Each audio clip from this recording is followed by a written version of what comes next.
नमस्कार दोस्तों, क्या आप यूपीएससी सीएमएस 2026 देने का प्लान कर रहे हैं या फिर ऑलरेडी प्रिपरेशन चालू कर दी है तो ये वीडियो बिल्कुल आपके लिए है।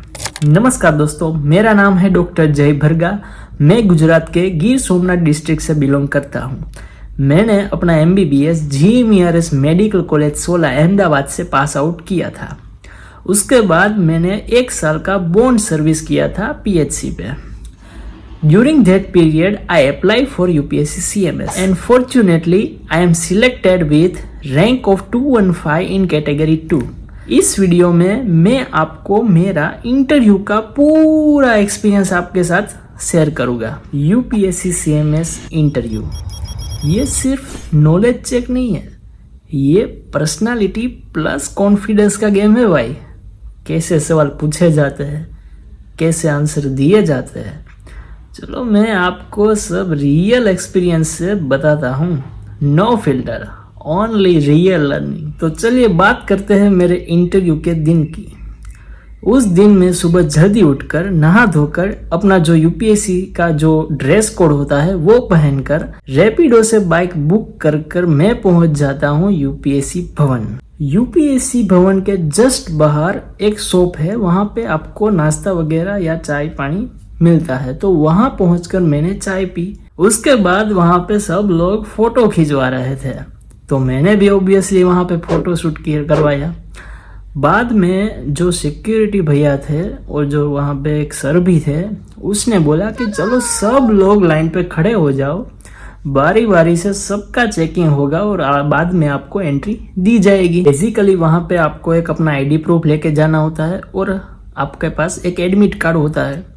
वो एडमिट कार्ड के QR कोड को स्कैन करके अपनी साइट पे एंट्री करते हैं और हमारा ID चेक करते हैं। उसके बाद हम लोगों का चेकिंग होता है। जो हमारे पास लगेज वगैरह होता है उसको वो अलग जगह रखते हैं और जो इम्पोर्टेंट चीज़ें हैं लाइक वॉलेट, इलेक्ट्रॉनिक डिवाइस, वो सब के लिए हमें लॉकर प्रोवाइड करते हैं। उसकी चाबी हमको दी जाती है और बाद में जब आपका पूरा प्रोसेस पूरा हो जाएगा तब आप वहाँ जाकर अपना सामान ले सकते हैं। चेकिंग कराने के बाद हमारी एंट्री होती है इनसाइड द UPSC भवन। UPSC भवन के अंदर पहुंचकर हमें बताया जाता है कि आपको भाई वो जो एक कॉन्फ्रेंस टाइप रूम है वहाँ पे जाना है।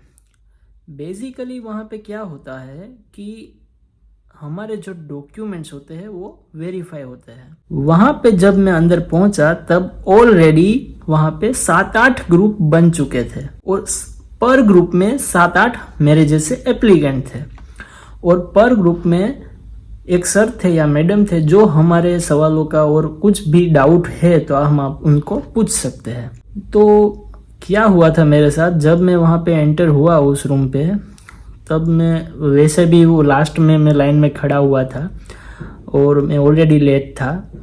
तो जब मेरा ग्रुप में मैं बैठा वहाँ पे तब सर ने बताया कि भाई तुम जल्दी जल्दी फॉर्म फिलअप करो, आपकी बारी पहली है भाई।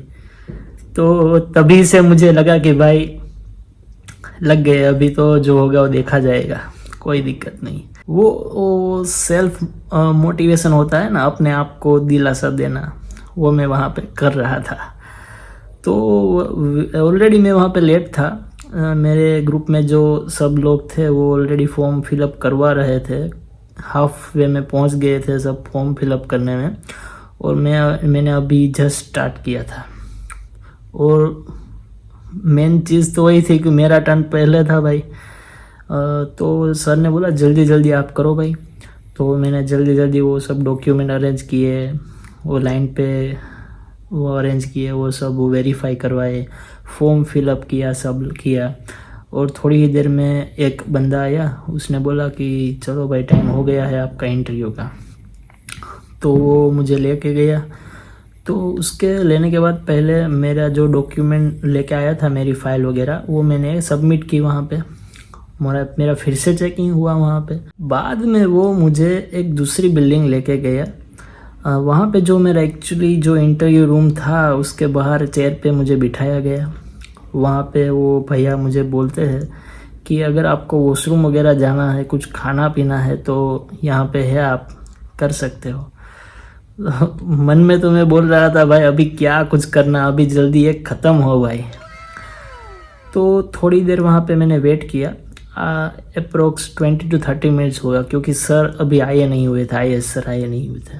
उसके बाद जब सर आ गए तो वो एंटर हुए ना, तब मैं बाहर ही बैठा हुआ था। तो पहले तो मैं खड़ा होकर ग्रीटिंग किया कि सर गुड मॉर्निंग सर। सब कर रहे थे, वो जो आ रहे थे ना तब सभी लोग कर रहे थे, तो मुझे लगा कि यही सर हो गया IAS सर।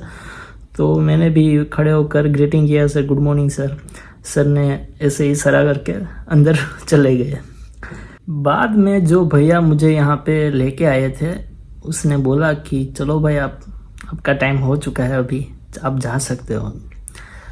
यहाँ पे मैं आपको इंटरव्यू का एक्चुअल एक्सपीरियंस शेयर करने से पहले मैं आपको 4 चीज़ें इम्पोर्टेंट है जो मेरे लिए, वो आपको मैं बताता हूँ।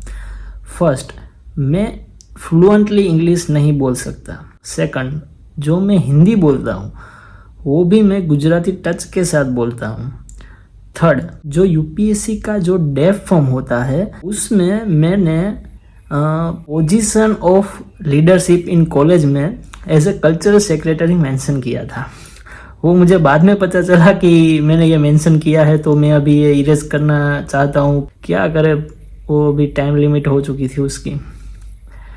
और मेरा जो हॉबीज़ है उसमें मैंने सिंगिंग मेंशन किया था। तो चलिए भाई अभी एक्चुअल इंटरव्यू का जो सेशन है वो हम स्टार्ट करते हैं। पहले तो मैं वो जो दरवाज़ा होता है वो स्लाइटली ओपन करता हूँ और सबको मैं बोलता हूँ, मे आई कम इन सर। तो सर का रिस्पॉन्स होता है यस कम इन। फिर वहाँ पे सिंपली मैं जाता हूँ चेयर के पास, वहाँ पहुँचकर सबको मैं good morning sir, good morning sir, good morning sir कहता हूँ। बेसिकली वहाँ पे क्या थे, सामने थे वहाँ पे जो IAS सर थे और 2 दूसरी फैकल्टी थी, मुझे आइडिया नहीं है। जो राइट साइड पे थी वो मेडिसिन की थी, वो फाइनल है। जो लेफ्ट साइड थी वो मुझे आइडिया नहीं है किस डिपार्टमेंट से थे।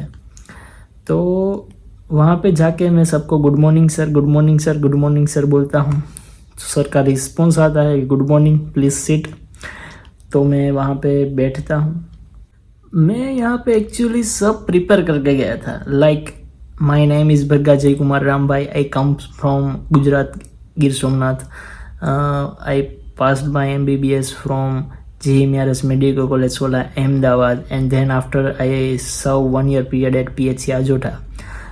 My hobby is basically a singing. ये सब मैं लाइन करके गया था, बट सर ने वहाँ पे मुझे पहला ही जो आंसर क्वेश्चन है वो ऐसा पूछा कि भर्गा जय Kumar Ram Bhai is your name. मैंने बोला यस सर। तो सर ने बोला कि Bharga is your surname, Ram Bhai is your father name and Jay Kumar is your name. मैंने बोला यस सर। तो फिर सर ने डायरेक्टली पूछा कि डू यू रीड रामायण। तो मैंने बोला सर मैंने रीड तो नहीं की है, बट मैं जो छोटा था तब मैंने अपनी दादी माँ के साथ बैठकर पूरी देखी है। वो जो सीरियल में आती है रामानंद जी की, वो पूरी देखी है। तो सर ने बोला O you watched Ramayan. I said yes sir. तो सर ने पूछा कि what is the medical ethics you should learn from Ramayan.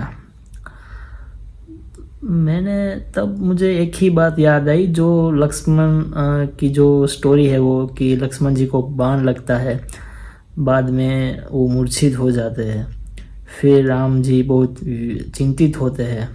तो विभीषण उसको एक एडवाइस देता है कि हमारी लंका में एक वैद्य है जो इसका इलाज जानता है। बाद में जो राम जी है वो हनुमान जी को बोलते हैं, हनुमान जी वहाँ पे लंका पे जाते हैं, वहाँ से वो जो जड़ी बूटी है वेद को लेकर यहाँ पे आते हैं और लक्ष्मण जी जीवित हो जाते हैं। मैंने ये स्टोरी कंप्लीट की सर, कंप्लीट बताई सर को। सर ने बोला story was absolutely right, but what is the medical ethics which should you learn from Ramayan. मैंने बोला सर हमें दुश्मन को देखकर ट्रीटमेंट नहीं देनी चाहिए, उसका रिलीजन देखकर नहीं देनी चाहिए, इरिस्पेक्टिव ऑफ पेशेंट बैकग्राउंड हमें उसको ट्रीटमेंट देनी चाहिए। बट सर को क्या चाहिए था, वो एग्जैक्टली जो लाइन होती है ना, जो उसको लगता है कि यही बोलेगा तभी मैं सेटिस्फाई होगा, वो मैं नहीं दे पा रहा था सर को। तो सर ने अपने आप ही वो सब उसका एक्सप्लेन किया इंग्लिश में, मैं वो अभी रिकॉल नहीं कर पा रहा हूँ, बट मैंने एंड में बोला ओके सर, यस सर।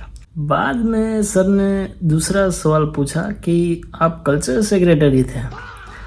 मैंने बोला हाँ जी सर, यस सर। अच्छा ठीक है, समझ गया। तो सर ने बोला कि क्या आप क्या क्या आप ऑर्गेनाइज करते थे, ये कल्चरल सेक्रेटरी में क्या क्या काम करते थे। मैंने बोला सर हम नवरात्रि जो कल्चरल इवेंट है, गणेश विसर्जन है और कई भी जो कल्चरल इवेंट होते हैं वो हम साथ मिलकर सब ऑर्गेनाइज करते हैं। अच्छा ठीक है। तो सर ने बोला आप गणेश विसर्जन करते हो। मैंने बोला जी सर करते हैं, मैंने किया था, हमने किया था। ओके, तो सर ने बोला कि गणेश विसर्जन क्यों करते हैं। मैंने बोला सर एक फेथ होती है जो हमें रखनी चाहिए कि हम विसर्जन करते हैं तो बापा अगले साल फिर से आएंगे। अरे कहना क्या मैंने बेसिकली यही आंसर दिया था, क्योंकि उस टाइम पे मुझे दिमाग में कुछ समझ में नहीं आ रहा था मैं क्या बोलूँ, इसका आंसर क्या दूँ। तो फिर सर ने ही एक्सप्लेन किया कि भाई ये रीज़न थे, और इंग्लिश में सब कुछ बोला था सर ने। मैंने एंड पे बोल दिया यस सर, ओके सर। तो फिर सर ने दूसरा सवाल पूछा कि भाई टाइप्स ऑफ कल्चर कितने होते हैं। तो मैंने बोला सर सनातन, हिंदू, मुस्लिम, सिख। तो सर ने बोला ये तो रिलीजन है भाई। बात तो सही है। तो सही है, रिलीजन ही है। तो फिर मैंने बोला sir I have no idea about it. तो फिर सर ने ही उसका एक्सप्लेनेशन दिया था, टाइप्स ऑफ कल्चर का नाम दिए थे वो। बाद में सर ने बोला कि what is the biggest culture in world है। तो फिर मैंने आंसर दिया सनातन। तो सर ने बोला सही है सनातन ऑब्वियसली। तो फिर से सर ने एक्सप्लेन किया था कुछ चीज़ें कि सनातन क्यों बिगेस्ट है, क्यों सब उसको मानते हैं, ऐसा कुछ एक्सप्लेन किया था सर ने। मैंने एंड पे बोल दिया ओके सर। बाद में जो आईएएस सर था उसका ख़त्म हो चुका था। आईएएस सर ने दूसरे जो सर थे मेरे लेफ्ट साइड, उसको इशारा किया कि अब आप उसकी ले सकते हो।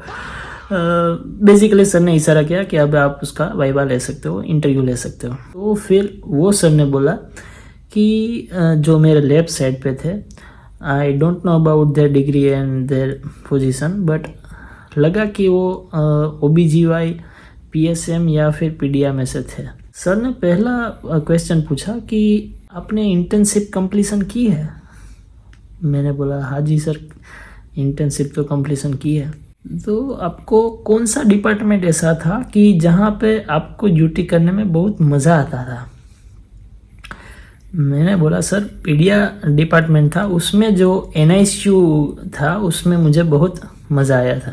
तो फिर सर ने पूछा कि NICU में जब आप थे तो कौन सा ऐसा इवेंट है जो आप लाइफ टाइम उसको भुला नहीं पाओगे।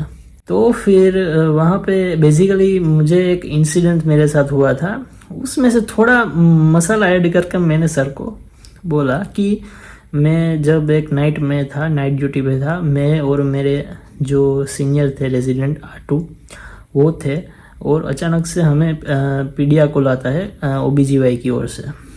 तो हम दोनों वहाँ पे जाते हैं। तो वहाँ पे क्या होता है कि जो बेबी होता है उसको प्रॉपरली जो नियोनेटल रिससिटेशन होते हैं, वो जो स्टेप्स रहते हैं वो सब फॉलो कर जाते हैं वहाँ पे। तो एंड पे वहाँ पे पहुँच जाता है एड्रेनालिन का इंजेक्शन देना है या नहीं देना। तो वो डिसाइड नहीं कर पा रहे थे, ना ही पीडिया के रेजिडेंट डिसाइड कर सकते थे या फिर OBGY के भी। वो OBGY का जो प्रेशर होता है ना पीडिया के, और वो वहाँ पे था सर कि क्या करे भाई, क्योंकि कॉल उसका ही होता है पीडिया के रेजिडेंट के, भाई एड्रेनालिन इंजेक्शन दे या नहीं दे। तो बेसिकली वो जो हमारे R2 थे पीडिया के, वो डिसाइड नहीं कर पा रहे थे वहाँ पे कि भाई क्या करें। तो वो साइलेंट हो गए थे वहाँ पे। बाद में जो OBGY के जो रेजिडेंट थे उसने वो जो अम्बिलिकल कॉर्ड में एड्रेनालिन का इंजेक्शन दे दिया। तो क्या हुआ कि बेसिकली हार्ट बीट सुनाई दी। बट क्या होता है कि ऑलरेडी ब्रेन बच्चे का डैमेज हो चुका होता है, तो एस्फेक्सिया, बर्थ एस्फेक्सिया या फिर एनसेफेलोपैथी होने का चांसेस बहुत ही ज़्यादा हो सकता है वहाँ पे। बाद में जो हार्ट बीट तो आई है, तो फिर उसको एनआईसीयू में शिफ्ट किया गया, उसको थेराप्यूटिक हाइपोथर्मिया का ट्रीटमेंट दिया गया, बाद में इंट्यूबेट किया गया, वो सब वो प्रोसेस होता है वो सब किए गए। दूसरे दिन जब मैंने जाना कि वहाँ पे एचओडी लेवल की सब मीटिंग थी, उसमें से ये ओबीजीवाई रेजिडेंट, ये पीडीआर रेजिडेंट सबको बुलाया गया था, क्या एग्जैक्टली इवेंट हुआ था वो सब वहाँ पे बताया गया, और फिर वो जो होता है वो सब किया गया था। तो वो इवेंट मैंने सर को बोला कि सर मुझे वो लाइफ टाइम याद रहेगा सर। तो सर ने फिर से क्वेश्चन पूछा कि अगर मान लो आप हेल्थ मिनिस्टर के पर्सनल एडवाइज़र हो, तो आप ये बर्थ एस्फेक्सिया प्रिवेंट करने के लिए क्या क्या करोगे, क्या क्या उसको एडवाइस करोगे हेल्थ मिनिस्टर को। मैंने बोला सर पहले तो मैं अपने जो स्टाफ है, मैन पावर है, उसको मैं कंप्लीट करूँगा, बाद में जो प्रॉपर ट्रेनिंग है उसको प्रोवाइड करूँगा, प्रॉपर हाइजीन मेंटेन करूँगा। तो मैं ये सब बोला था। सर ने बोला ओके सर, ओके ठीक है।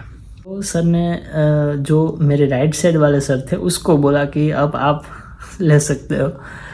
तो फिर राइट साइड वाले सर थे वो मेडिसिन वाले थे।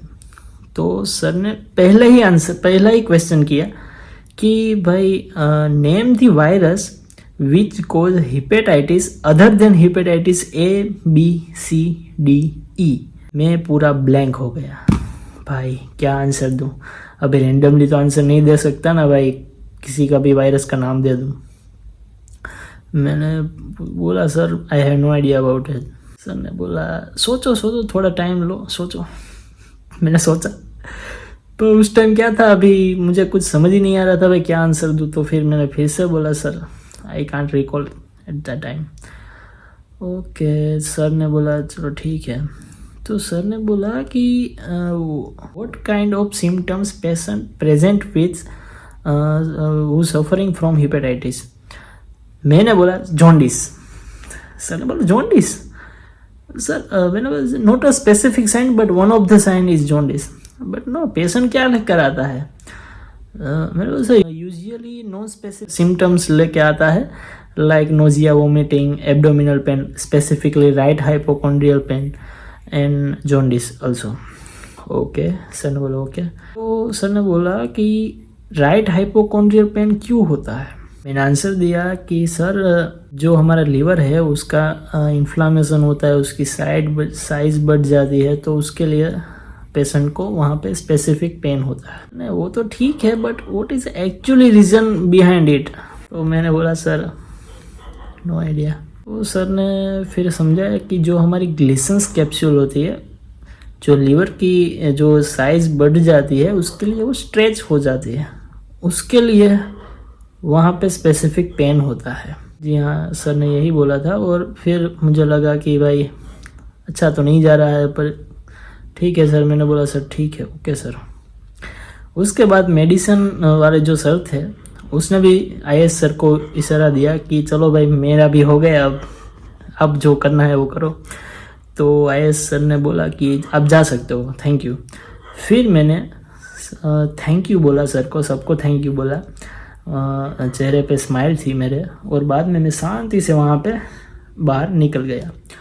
और मैं बताना चाहता हूँ कि ड्यूरिंग दिस पीरियड जब भी मैंने आंसर दिए तब मेरे मुंह पे जो स्माइल हल्की सी थी और मेरा आई कांटेक्ट था वो स्पेसिफिकली सर जो मुझे पूछ रहे थे क्वेश्चन उसके साथ भी था, और बाजू में दूसरे जो दो सर थे उसको भी मैं बीच बीच में आई कांटेक्ट कर रहा था, और आई कांटेक्ट ही करके मैं आंसर दे रहा था। और प्रॉपरली पर्सनैलिटी जो इतना स्ट्रेसफुल होता है वो स्ट्रेसफुल में दिखा नहीं रहा था। मैं पर्सनली साउंड माइंड था, आता था तो आंसर देता था, नहीं आता तो सिंपल बोल देता था I don't know, I can't recall that time. So मैं बोल देता था भाई जो भी हो फैक्ट ही रहना वहाँ पे। वो मैं प्रिपरेशन वो जो वीडियो है सब मैं देख के गया था। तो बस यही था मेरा जो था इंटरव्यू का एक्सपीरियंस। और बाद में वहाँ से मैं निकल जाता हूँ, मैं फिर से वहाँ पे जो कॉन्फ्रेंस रूम था वहाँ पे जाता हूँ। वहाँ से मुझे एक जो डॉक्यूमेंट थे वो प्रोवाइड करते हैं। उसमें मेरा स्टेटस लिखा होता है कि मैं प्रोविजनल में रखा गया हूँ, क्लियर हूँ मेरा स्टेटस, या कंडीशनल में रखा गया हूँ। मोस्टली मैं क्लियर कौन से होते हैं जिसका पूरा डॉक्यूमेंट सब सही होते हैं। जो थोड़ा माइनर डॉक्यूमेंट का डिस्क्रिपेंसी होता है उसको कंडीशनल स्टेटस में रखा जाता है, और जो मेजर डॉक्यूमेंट की डिस्क्रिपेंसी होती है उसको प्रोविजनल में रखा जाता है। मेरा प्रोविजनल में रखा गया था, बट मुझे उस टाइम पे मुझे पता नहीं था, क्योंकि वो क्या होता है जो हॉर्मोन्स डोपामाइन सब रिलीज़ होते हैं ना इंटरव्यू के बाद, वो थे। तो मैं जल्दी जल्दी वहाँ से डॉक्यूमेंट लेकर चला गया, बाहर ही चला गया। मेरे जो सामान थे वो लेकर मैं बाहर चला गया। पर उसके बाहर आने के बाद मुझे पता चला ट्रांसपोर्ट अलाउंस तो मैंने लिया ही नहीं भाई। तो फिर मैं वहाँ पे फिर से जाके रिक्वेस्ट करता हूँ कि भाई मेरे को ये ट्रांसपोर्ट अलाउंस लेना बाकी है, तो मैं आप एंट्री मुझे दो। तो सर ने रिक्वेस्ट करके वो मेरे सामान सब सर ने रखे अपने पास और मुझे जाने दिया। बाद में वहाँ पे ट्रांसपोर्ट जो अलाउंस होता है उसको क्लेम करने के लिए अलग रूम होता है। वहाँ पे क्या होता है, वहाँ पे आप कुकीज़ खा सकते हो, कैंडीज होती है, बाद में चाय कॉफ़ी होती है, वो सब आप वहाँ पे खा सकते हो। और बाद वहाँ पे जाके मैंने फॉर्म फिलअप करवाया, अपनी जो किट्स है वो वहाँ पे प्रिंट वो सबमिट करवाई। बाद में वहाँ पे ही मुझे कैश में दे दिए गए थे पैसे। बाद में वो जो अलाउंस लेकर फिर से मैं बाहर आता हूँ, और मैं रूम पे रखा था वहाँ पे मैं जाके सो जाता हूँ। बस यही था जो था। अगर आपको किसी भी तरह की इंटरव्यू के रिगार्डिंग डाउट हो या हेल्प चाहिए तो आप बेझिझक कमेंट सेक्शन में आप पूछ सकते हो। और हाँ, एक बात बताना चाहता हूँ कि जो मेरा मीडियम था इंटरव्यू का वो हिंदी था, मैंने हिंदी में दिया था। और जो सर मुझे क्वेश्चन पूछ रहे थे या फिर वो एक्सप्लेन कर रहे थे वो प्रॉपर इंग्लिश में कर रहे थे। तो बस यही था। अगर आपको किसी भी तरह का डाउट हो तो आप रीच आउट कर सकते हो। Thank you.